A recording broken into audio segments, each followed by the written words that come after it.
Seděl vodník pod večerem, sviť měsíčku, sviť, ať mi šije niť. Šiju si botičky do sucha i do vodičky, sviť měsíčku, sviť, ať mi šije niť. Dnes je čtvrtek, zítra pátek, šiju si kabátek, sviť měsíčku, sviť, ať mi šije niť. Zelené šaty, fotky rudé, zítra moje svatba bude, sviť měsíčku, sviť, ať mi šije niť.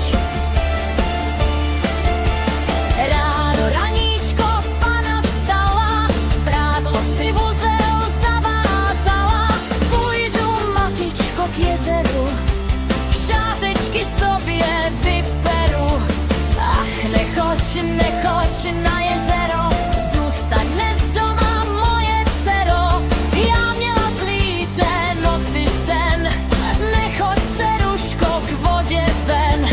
Perly jsem tobě vybírala, bíle jsem tebe oblékala, sukničku jako z vodních pěn, nechoď, dceruško, k vodě ven.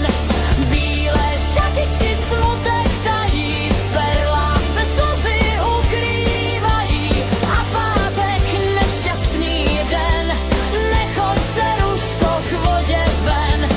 Nemá dceruška, nemá stání, k jezeru vždy co spohání, k jezeru vždy co snutí, nic doma, nic jí pochutí.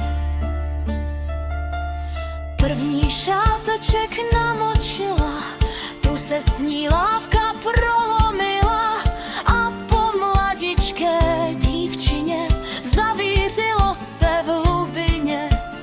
Vyvalily se vlny z dola, roztáhnuly se všírá kola a na to pole podle skal zelený mužík zatleskal.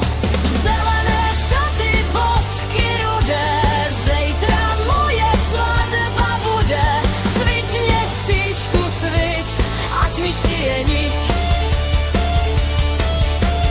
Zelené šaty, bodky rudé, zítra moje svatba bude, sviť měsíčku, sviť, ať mi šije niť.